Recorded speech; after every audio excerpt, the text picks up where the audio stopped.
Y pues hay dos motivos por los cuales uno se puede retrasar o puede retrasarse el diagnóstico. Uno, el retraso debido al paciente propiamente y mucho de eso tiene que ver en nuestro contexto.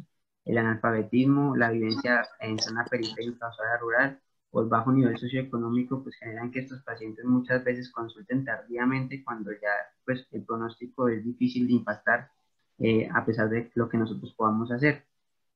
Y el retraso profesional en cuanto a la remisión inoportuna a la cita con el especialista, la programación de estudios, todas las trabas administrativas que pueden existir y que nosotros conocemos muy bien, pues son motivos por los cuales los pacientes pueden retrasar. Ya, hoy que estoy silenciando. Y otro punto muy importante que vamos a tocar aquí es la terapia antibiótica inadecuada. Se habla que hay un uso indiscriminado de antibióticos frente a masas que de pronto no lo requerirían y este se habla que está entre el 20 y el 70%. Esta es la guía por la cual me basé, es una guía que se elaboró entre el 2015 y el 2017 y se publicó a finales del 2017 por la sociedad, la Academia Americana de Otorrinolaringología en su apartado de cabeza y cuello.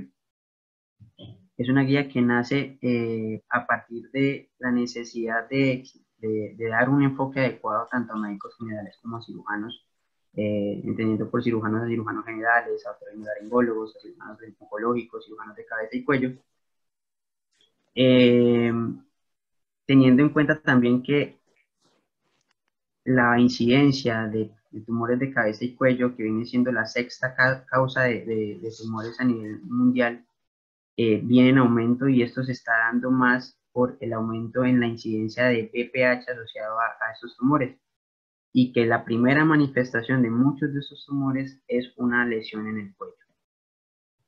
Tenemos una incidencia subestimada en ese orden de ideas. Se hablaba para el 2016 que 62.000 pacientes iban a tener cáncer de cabeza y cuello, principalmente cáncer escamocelular asociado a BPH, y que 30.000 de ellos pues iban a aparecer o iban a manifestarse con lesiones en cabeza, en el cuello, perdón.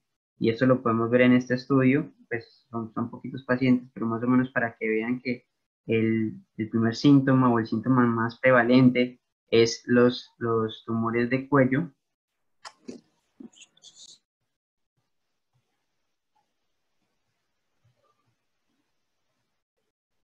Los tumores de cuello, en los cuales pues de 39 pacientes que tenían masas en el cuello, el 36 de esos pacientes tenían lesiones asociadas a BPH. En cuanto al enfoque, es muy importante, como todo en la medicina, la historia clínica. Y es muy importante de pronto dicotomizarlo un poquito y definir si el paciente tiene datos o no tiene datos de infección, porque si tiene datos de infección, pues nosotros podemos enfocar esta masa y darle un manejo adecuado, dirigido, con unas recomendaciones, un seguimiento óptimo que permitan saber que si la masa persiste, pues el paciente tiene un riesgo de malignidad y hay que estudiarlo adicionalmente. Sin embargo, si el paciente no tiene datos de infección, conocemos que tiene más de 2 semanas de duración o no conocemos la duración de la masa en el cuello, pues el paciente tiene un riesgo incrementado de malignidad y ese paciente hay que estudiar. Lógicamente, pues adicionalmente se deben tener otros datos en cuenta que se los voy a mostrar ahorita en una tabla que sigue. Y dentro del punto de vista del examen físico, lo que es el tamaño, la consistencia, la movilidad, la lateralidad, la sensibilidad, el crecimiento continuo y la presencia de otras adenopatías, otros conglomerados ganglionares, pues me permiten definir de pronto o caracterizar a este paciente como un alto riesgo para malignidad. Yo sé que es un poquito engorrosa la tabla, pero resume muy bien de pronto lo que uno debería ir a buscar para sospechar malignidad en estos pacientes. Uno, la ausencia de etiología infecciosa. Dos, si la masa es prevalente, y hablamos de masa prevalente por encima de 2 semanas, o definitivamente que no conozcamos la duración de la aparición de la masa. La reducción en la movilidad de la masa, usualmente cuando las lesiones metastásicas aparecen, pueden superar o pueden violar la cápsula de los nódulos linfáticos invadir tejidos adyacentes, lo que permite que pues, no se pueda mover fácilmente. La textura, usualmente no hay edema circundante a estas lesiones, a menos pues que se necrosen y se absceden, y pues uno podría hablar que una masa sólida tiene más riesgo de tener un proceso maligno que una masa blanda. Ahora, esto es muy debatido porque hoy en día se ha visto que por lo menos en el contexto de los carcinomas escamocelulares hay lesiones metastásicas quísticas que pues son malignas y que se manifiestan pues de forma quística, muy blanda. En cuanto al tamaño, se habla de que una masa por encima, una adenopatía por encima de 1.5 centímetros me debe hacer sospechar malignidad.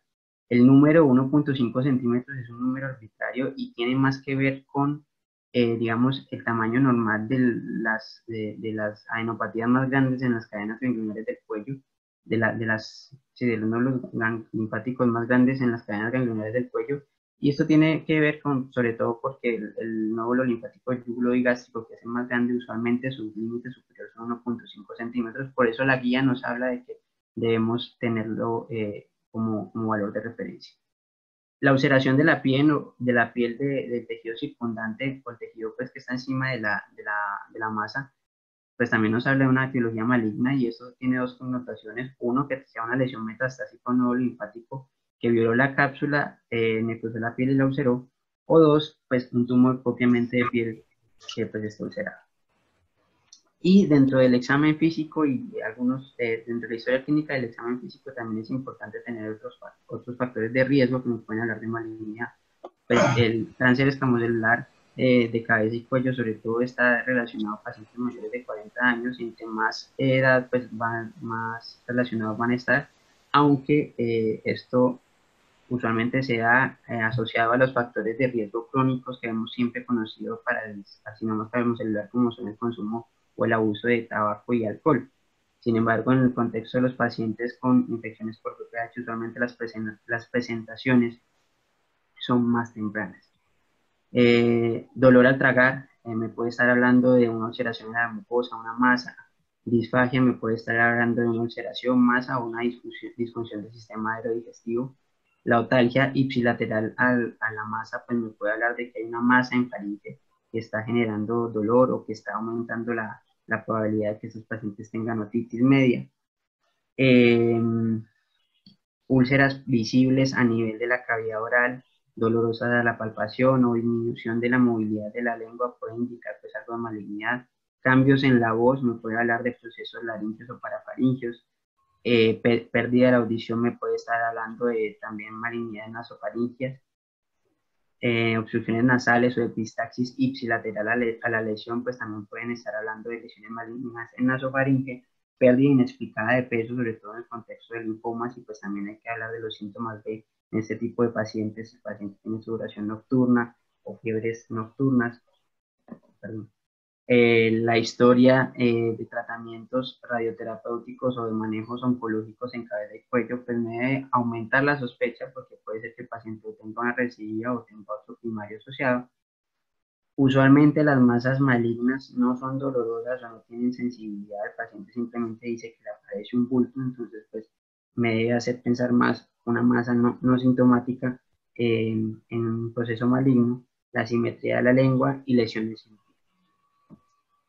Digamos que dentro del examen físico es muy importante la inspección facial. Yo debo ver el paciente, ver si de pronto tiene alguna asimetría facial, si tiene algo de ronquera, si no puede mover bien el hombro, porque pues alguna afectación de los pares craneanos me está hablando de que es un proceso maligno, es un proceso que está invadiendo o está comprimiendo el nervio de forma importante.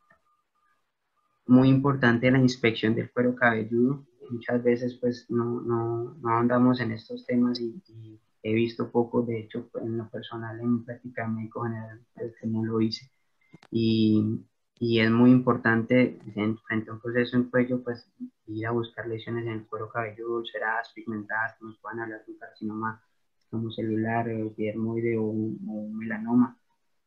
La inspección de la cavidad oral, muy importante, la utilización del bajalengua, no permitiendo que el paciente saque toda la lengua, sino que esta se quede en la cavidad oral y se deje deprimir, porque así es más fácil ver las fosas amigdalinas y la faringe. La palpación pues del cuello, la identificación del esternocleidomastoideo y la palpación a través de toda su longitud es muy importante para visualizar otras lesiones. La palpación de la tiroides, a ver si esta no está aumentada de tamaño. Y muy importante también es la realización de la endoscopia como daba previamente en el contexto de pérdida de la audición, en el contexto perdón, de otalgia, en el cual pues, pueden estar asociadas efusiones secundarias o procesos malignos en la nasofaringe. Esto es un paciente que nos llegó a la consulta externa el mes pasado y miren, por ejemplo, este paciente llevaba 6 meses de evolución con síntomas constitucionales, pérdida de peso marcada, asintomático solamente con estas lesiones en el cuello, y cuando le hicimos la inspección de la cavidad oral, pues miren lo que nos encontramos. La idea es que si vemos esto previamente podamos impactar en el pronóstico de este tipo de lesiones y que de pronto no nos lleguen a la consulta especializada tan tardíamente. Ahora, el paciente que no tiene riesgo de malignidad, o sea, aquel paciente que ninguna de las características de la tabla anterior se cumplieron en cuanto a tamaño, en cuanto a firmeza, en cuanto a movilidad, en cuanto a síntomas asociados, pues es un paciente que debemos definir un diagnóstico, usualmente pues son procesos inflamatorios. Muchas veces si hay cambios inflamatorios o procesos infecciosos inflamatorios locales o sistémicos, pues este paciente debe recibir un manejo antibiótico, pero no es un manejo antibiótico eterno, sino que hay que definir al paciente que en tantos días, pues el paciente debe mejorar o debe sentir una disminución de la masa. Entonces es muy importante el seguimiento. Esto simplemente es una encuesta en la cual pues la guía nos permite orientar a los pacientes eh, para ver si ellos requieren pues un nuevo control por el especialista o por el médico general. Entonces, si la masa pues se pone más grande o la masa disminuye de tamaño o disminuye de tamaño pero no desaparece, pues son datos que le permiten a uno saber de pronto o empezar a sospechar que sea algo maligno, porque pues a pesar de que el examen físico y la historia clínica tienen pues bondades en la identificación de lesiones malignas, pues no tienen un 100% de eficacia en este tema y el seguimiento puede aumentar la eficacia. En cuanto al uso de antibióticos, hablábamos que hay un uso indiscriminado en las diferentes series del 20 al 70%, pero se deben reservar solamente cuando hay cambios locales o cambios sistémicos y el paciente pues sí requiere una infección. Y hablan de que lo ideal es que estas masas, más o menos en varios estudios, deben mejorar entre 2 a 3 semanas. Es decir, que por encima de 2 semanas, si persiste la masa, pues el paciente debería reconsultar y hacer pues el seguimiento debido para descartar una lesión maligna.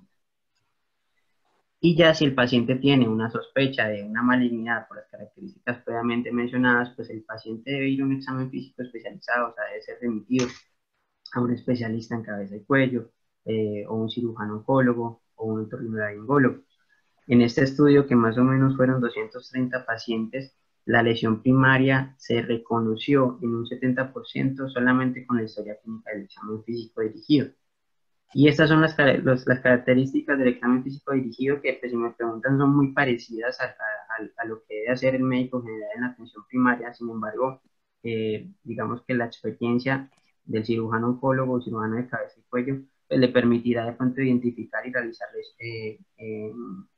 digamos, un diagnóstico más acertado o una aproximación más acertada. Entonces, otra vez, la identificación o la inspección de cuero cabelludo y el escalpo, la otoscopia, la evaluación de los pares craneanos, la inspección de la cavidad oral, el examen visual del paladar blando, de las fosas amigdalinas, de la pared posterior, la palpación de la lengua. Entonces son cosas que pues, en la práctica del médico general no son muy usuales y el cirujano oncólogo pues tiene más experiencia en esto. Digamos que la palpación, por ejemplo, de la base de la lengua es muy importante, la visualización de sus bordes laterales, que es donde más comúnmente se presentan las lesiones por tumores escamocelulares, es muy importante, la palpación bimanual de la base del piso de la boca, perdón, pues, como aparece en la figura de la derecha, y si es posible y hay la posibilidad de hacer un examen pues endoscópico para visualizar y caracterizar mejor las lesiones, pues se debe realizar. Y hay que tener muy en cuenta también de pronto la ubicación de la masa. Recordemos que hay 6 niveles ganglionares en el cuello y que la mayoría de las lesiones de cabeza y cuello van a drenar en los primeros tres, en la zona uno, en la zona 2, en la zona 3. Pero hay que tener en cuenta, por eso lo remarqué abajo, que en la fosa supraclavicular podemos hablar, o mejor dicho, desde el punto de vista anatómico, en las cadenas ganglionares infrahomoioideas, pues hay una alta incidencia de lesiones metastásicas por tumores primarios del pulmón o del tracto digestivo inferior. Entonces es muy importante tener en cuenta la ubicación para también empezar a buscar el primario o síntomas asociados o una historia clínica dirigida a un primario diferente. En cuanto a imágenes, pues ellas me van a permitir de alguna u otra forma localizar y caracterizar mejor la masa, la evaluación de otras masas no palpables, la evaluación de posibles sitios de tumores primarios, sobre todo pues el tracto aerodigestivo, y también me permite descartar otros diagnósticos diferenciales que pueden generar pues aumento o presencia de masas en el contexto de los quistes branquiales, en el contexto por ejemplo, los litos a nivel de las conductos salivares que generan pues que hipertrofien las glándulas, granulomas o procesos odontogénicos asociados. Y dentro de estos estudios, pues la resonancia y el ATAC tienen una muy buena correlación. Idealmente, independientemente del estudio que se utilice, pues se debe realizar de forma contrastada, a menos pues que haya alguna contraindicación para ello, pues dado que me permite diferenciar mejor los tejidos y diferenciar mejor los bordes de la masa. Y adicionalmente, pues de forma estándar a nivel universal, los TAC mínimos deben ir de hoy las resonancias de la base del cráneo hasta la fractura torácica superior para comprender pues todas las estructuras anatómicas. Realmente comparando el uno y el otro, pues lo que uno encuentra es que la escanografía le gana a la resonancia. Tienen muy buena correlación ambos, pero la escanografía de pronto hay una mayor disponibilidad, menores costos, es mejor tolerado por los pacientes porque su infraestructura pues es más amplia, no está asociada pues a claustrofobia. Eh, pero la resonancia pues me permite tener un mejor contraste. De hecho, si no puedo por alguna razón, bien sea insuficiencia renal crónica o alergia a los medios de contraste, pues Sí. la resonancia simple me puede permitir un mejor contraste solamente con sus fases de difusión o supresión grasa. También me permite ver tumores subclínicos y a nivel de la nasofaringe de pronto tiene un poquito de mejor correlación en identificar tumores primarios en esta zona que la resonancia, además del compromiso neurológico por diseminación perimural. En cuanto a imágenes adicionales, la angiotomografía y la angioresonancia realmente no son requeridas a menos pues, que estemos en contexto de una masa pulsátil. Estamos pensando pues en una lesión vascular. La radiografía de tórax de pronto no está indicada de rutina, pero en el contexto, por ejemplo, de los pacientes con tumores o carcinomas escamocelulares que están asociados pues, al abuso de tabaco, pues también una radiografía de tórax no estaría de más para descartar que, que no haya un primario o no haya una lesión pues, a nivel pulmonar o una extensión pues, del TAC cervical al tórax, pues es adecuado. Y el PET scan realmente pues no muy requerido, solamente pues en el contexto de cuando yo ya voy a estadificar al paciente, pues sí me permitiría o me daría algunas ventajas. En cuanto a la ecografía es muy buena desde el punto de vista de evaluar estructuras más superficiales, entonces lo que son las glándulas salivares y la tiroides, pues tiene una muy buena correlación los estudios ecográficos y realmente están muy, digamos, tienen bastante evidencia y nos permiten tomar pues, muchas decisiones en estos contextos, pero no es muy buena para situaciones más profundas como un tracto aerodigestivo, donde pues de pronto puede haber un primario y logremos verlo por la ultrasonografía. ¿En qué contexto se puede utilizar? Por ejemplo, que haya un retraso en la obtención de un TAC, una resonancia por trámites administrativos o porque requiera anestesiólogo o porque tenga el examen del contraste. Y también me sirve como guía para toma de muestras. En este estudio, eh, pues miren que la tasa de muestra adecuada cuando se comparó el backup con ultrasonografía con el backup realizado pues, por palpación, pues tiene una mayor tasa de muestra adecuada de un 87% de la ultrasonografía, y cuando lo dividieron por subtipos, pues realmente estaba más asociado a las muestras tomadas directamente de lesiones en tiroides. Digamos que muy debatido en esta guía y en la literatura si uno debe hacer un backup o una biopsia abierta. Realmente, históricamente, vean que este artículo es de 1978, más o menos fueron 230 pacientes, y se asoció la biopsia abierta previa al tratamiento quirúrgico, se asoció un poquito más a necrosis de la herida, a recurrencia regional y a metástasis a distancia. Sin embargo, pues estudios más recientes, por ejemplo este que compara 45 pacientes a quienes se les realiza una biopsia previa al procedimiento quirúrgico definitivo versus a 90 pacientes de control a quienes no se les realizó esta biopsia, pues realmente se encontró que no había una diferencia significativa en cuanto no impactaba la sobrevida general ni la recurrencia Ah, local regional a distancia.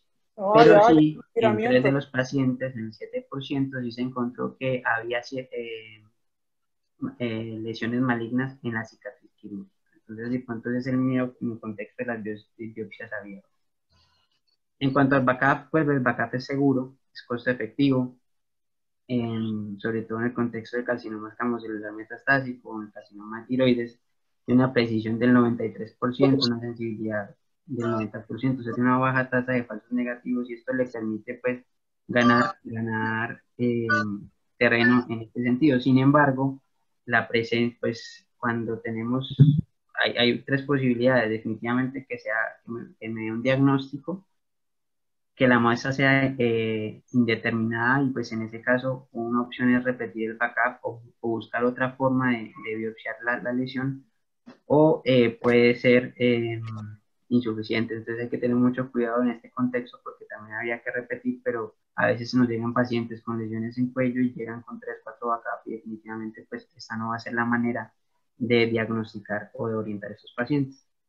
En cuanto al throughput, pues también tiene muy buena correlación, una eficacia del 94% para identificación de neoplasias y 96% para, para identificar patología maligna, sobre todo cuando está asociado pues a una ultrasonografía como guía.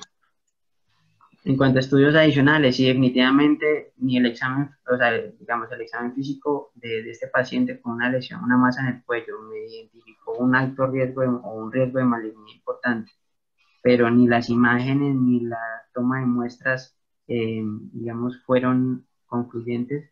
Pues estos pacientes pueden ir a buscar otras alteraciones o otras patologías con estudios adicionales. Entonces, lo que son estudios inmunorreumatológicos, función tiroidea, función paratiroidea, VIH, la PPD, digamos que es para la realización de una escanografía de tórax con contraste para descartar lesiones pulmonares.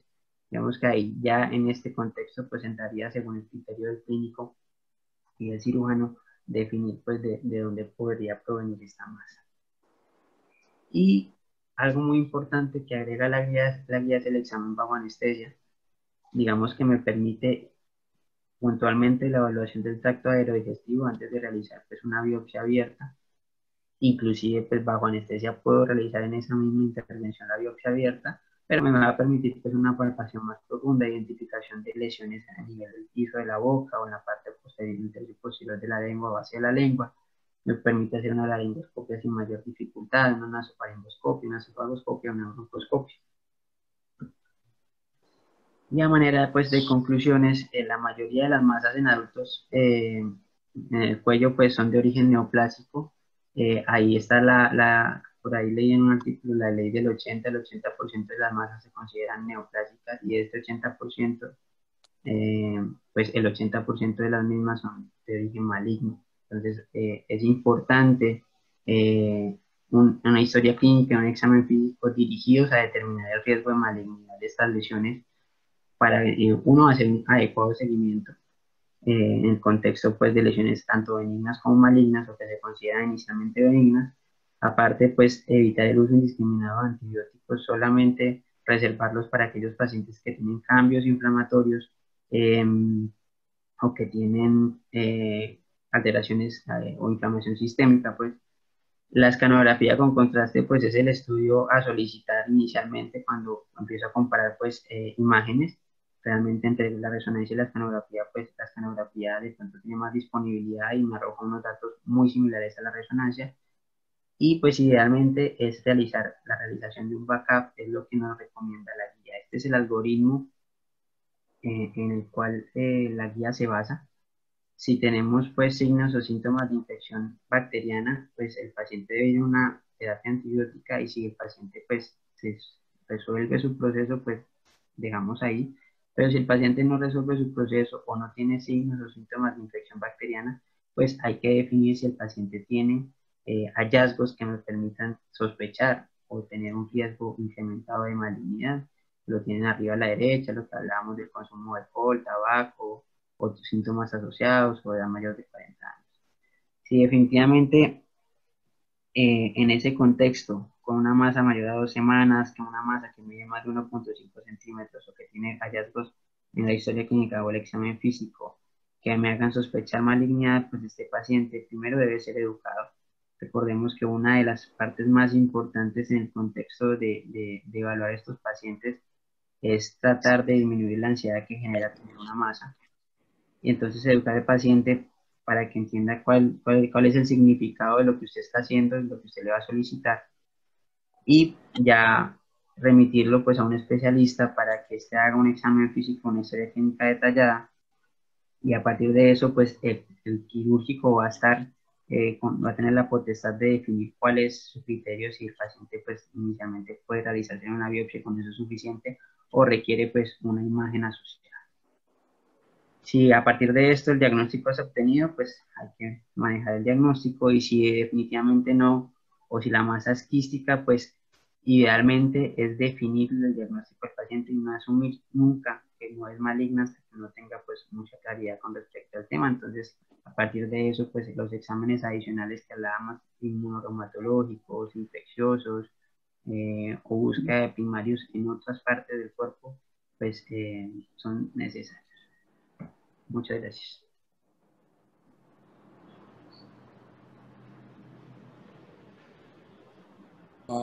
Diego, muchas gracias. Excelente charla, corta pero sustanciosa.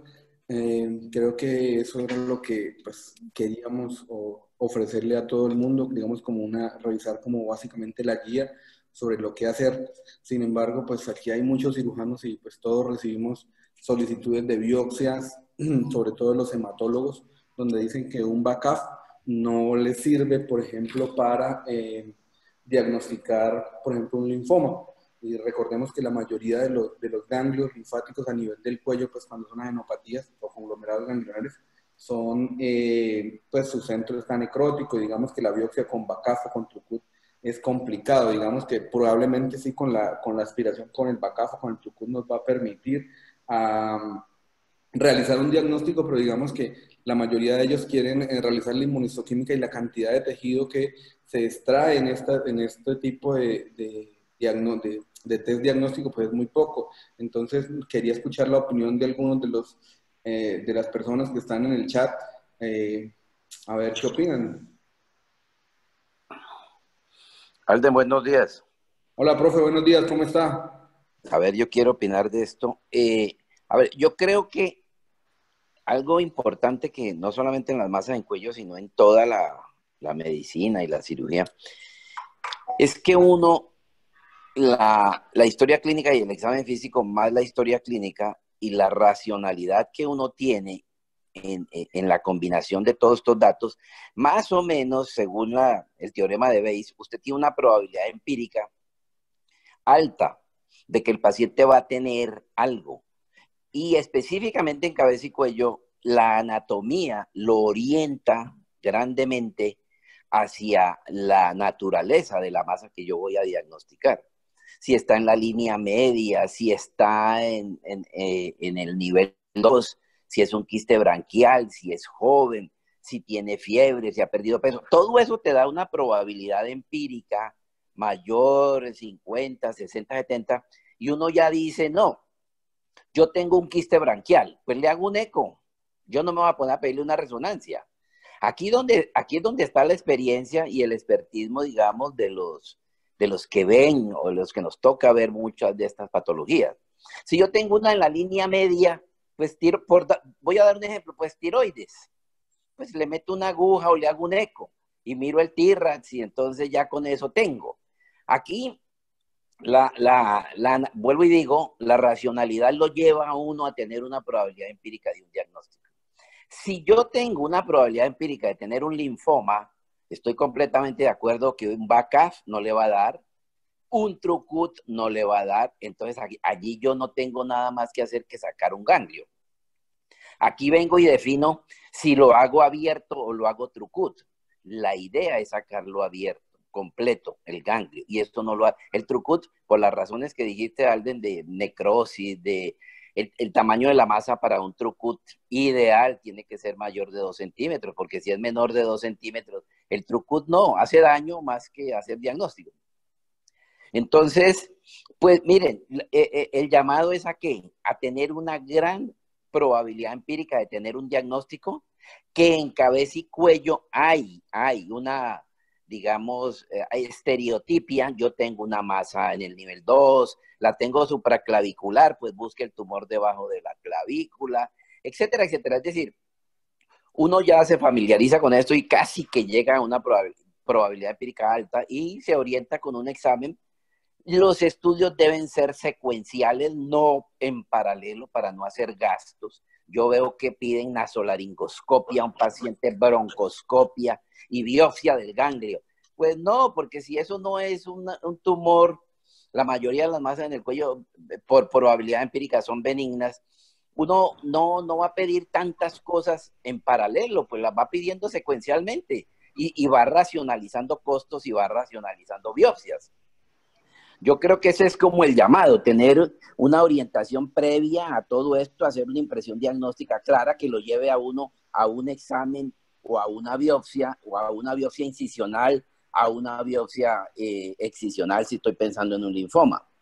Entonces, ese es como el consejo que yo daría en esto, en cuanto a lo que si es abierto o si es cerrado y qué hacer si un examen de tal categoría u otro. Muchas gracias. Ok, profe, muchas gracias. ¿Algún otro comentario? Alden. Ok, hola, profe Gutiérrez, ¿cómo está? Bien, gracias. Buenos días. Desde el punto de vista del cirujano, lo más importante y que tenemos en mente nosotros es descartar malignidad. Y esto depende mucho, como como dijo el doctor, hizo mucho énfasis en la historia clínica del examen físico en los ganglios. No solamente en los ganglios del cuello, axilares, inguinales, y el drenaje linfático te orienta hacia de qué se trata. Los ganglios inguinales, la mitad de las veces por enfermedades de transmisión sexual y los ganglios axilares vienen de la mama, etc. Entonces, la probabilidad de malignidad es la que nos hace a nosotros orientar el paciente. Y si el paciente tiene más de 2 semanas con un ganglio que mida más de 2 centímetros y la clínica te hace pensar que es de malignidad, ese ganglio hay que estudiarlo. El primer paso es hacer un backup. Lógicamente, la historia clínica, el examen físico, ¿sí? Usted sabe que los tumores de la faringe, la cavidad oral, el 80% se manifiestan con ganglios en el cuello, entonces el examen de la cavidad oral y la orofaringe, que la tenemos a disposición con la vista y la palpación, pues es muy importante. Pero el primer examen es el BACAF a las 2 semanas. Lo que pasa es que a nosotros nos llegan pacientes ya de más tiempo y lógicamente pues uno empieza a pensar en más malignidad porque los pacientes ya llevan más de un mes con los ganglios. Pero si un ganglio mide más de 2 centímetros y vos estás, y la probabilidad de malignidad por examen físico, porque está duro, porque está fijo, etcétera, todo lo que nos contó el doctor, ese paciente uno empieza con un BACAF. Si el BACAF le sugiere a uno, el BACAF es muy sensible para sugerirle, por ejemplo, en cuello, si viene de tiroides, si es escamocelular, si es linfoma. Si es un paciente que sugiere linfoma, tienes que ir a hacer una resección de un ganglio. Diferente, por ejemplo, a los ganglios del mediastino y del retroperitoneo que pudieras defenderte hoy en día con la inmunistoquímica con unas buenas muestras con TrueCut, pero guiado por TAC, pero tiene que ser unas masas muy grandes. Masas pequeñas tienes que entrar a una laparoscopia o con el cirujano de una mediastinoscopia, etc. Entonces, ya orientando, si vos te da una probabilidad de una escamocelular, tenés que buscarle el sitio en la cabeza y cuello, sí, en el cuello. A veces se requiere, hoy en día se está hablando mucho del virus del papiloma humano con un desescalamiento de los pacientes que tienen carcinoma escamocelular metastásico, cabeza y cuello. Está en proceso, pareciera que pudieran en el desescalamiento tener menos raciones de radioterapia, modular las dosis de la quimio, pero esos pacientes con cáncer metastásico escamocelular de cabeza y cuello, en donde el examen físico y la clínica no nos dice de dónde viene, pues sí está indicado empezar a estudiar un poco más. Está indicado empezar a estudiar. Al ganglio hay que hacerle un TrueCut, ¿sí? O biopsia abierta, pero uno prefiere un truco, pero la biopsia abierta ya dijo el doctor que nos daña el pronóstico. Un truco guiado de un escamocelular te puede hacer una inmunistoquímica, inicialmente el virus del papiloma humano, y te orienta que esto es de la orofaringe. O le puedes hacer un virus de Epstein-Barr por inmunistoquímica al ganglio y te orienta que es de la nasofaringe. Y estos pacientes requieren nasofilolaringoscopia y escamografía. Y si no le ves de dónde viene, pues un PET. Entonces es como un algoritmo que uno tiene en los ganglios. Yo diría que, en resumidas cuentas, un ganglio que tiene más de 2 semanas de evolución y que no parece infeccioso, hay que darle un backup. Y el paciente se demora con el backup unos 10, 12, 15 días en llegar, y a los 15 días vos volvés a evaluar. Si el backup es inflamatorio y el ganglio está disminuyendo de tamaño, pues lógicamente esto es inflamatorio y lo puedo observar. Pero si el backup hay alguna sospecha de los que mencionamos antes o el ganglio ha crecido, ese paciente debe ir a un procedimiento mayor. Gracias.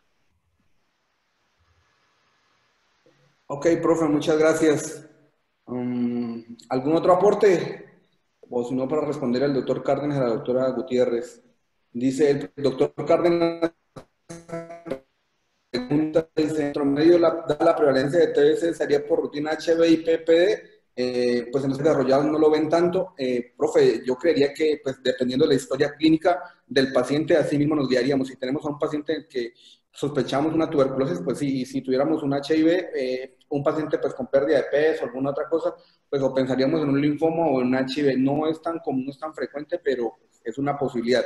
Entonces, de acuerdo a la historia clínica, lo haríamos como tal. Y para responderle a Sandra, dice, quisiera conocer las estrategias quirúrgicas y hemostáticas para tomar una biopsia excisional de ganglios linfáticos ante sospecha de linfoma en un conglomerado grande, donde ya se puede partir la anatomía de cada enopatía individual. Diego, no sé si quiere responder la pregunta o prefiere que la responda yo. Diego, ¿estás por ahí? Es el residente y la ha tomado.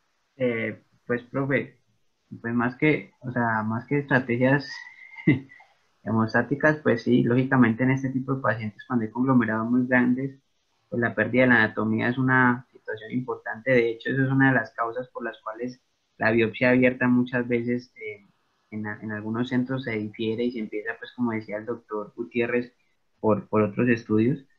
Y además del punto de vista hemostático, también la lesión de estructuras adyacentes nerviosas, el nervio espinal cuando tenemos en zona 5 por ejemplo, o en zona 2 algún conglomerado, pues la lesión pues puede generar más daño, la biopsia puede generar más daño que realmente resolvernos el problema. Pero pues realmente lo importante es tratar de sacar encapsulado pues el ganglio en lo posible, y posteriormente pues siempre que uno retira estar muy seguro de que el hecho que hace, como muchas veces nos toca utilizar hemostáticos sintéticos, pues para disminuir pues la tasa de sangrados o todo, y tratar de uno siempre salir tranquilo de la cirugía. Hay una cosa importante y es el tamaño del conglomerado ganglionar. Recordemos que después de que uno hace la incisión sobre el conglomerado ganglionar, pues digamos que hay como defectos en el proceso de cicatrización o mayor inflamación o mayor riesgo de sangrado. Entonces, la verdad, yo prefiero hacerlo en un área sana, a 1 centímetro del lugar donde está el conglomerado, y llegar pues mediante disección a donde está el conglomerado. Yo generalmente no entro sobre el área, sobre el lugar donde está la masa, si es un conglomerado ganglionar, y pues digamos que lo que uno necesita es una muestra de 1 o 2 centímetros para que el patólogo haga una adecuada pues estudio con su inmunohistoquímica como tal. Entonces, mi recomendación sí es que entren, no entren directamente sobre la masa, sino entren en un área sana completamente, 1 a 2 centímetros cercano a la masa. No sé si alguien tiene alguna otra opinión. Sí, Alden. Mira, dentro en la biopsia de ganglios, cuando vas a hacer una biopsia excisional es muy importante no agarrar el ganglio con la disección, sino los tejidos alrededor. Para que el ganglio salga enterito, uno le da, el ganglio a veces se desbarata. Entonces, las biopsias excisionales, tratar de coger el ganglio con la disección por fuerita, con esa grasita para irlo disecando, para que no se rompa la cápsula, que es importante para los patólogos. En conglomerados siempre módese una biopsia incisional y uno va con un poquito de un gel Foam, un Surgicel, y en el defecto pues le da mucho electro y empaqueta ese defecto que queda en el ganglio con Surgicel o con gel Foam, sirve bastante y cierra por planos para evitar sangrados. Ok. ¿Alguna otra pregunta o algún otro comentario? Bueno, no hay más preguntas. Bueno, muchas gracias a todos por asistir. Están invitados a la próxima charla el siguiente lunes. Diego, excelente charla. Feliz día para todos. Gracias, Gus.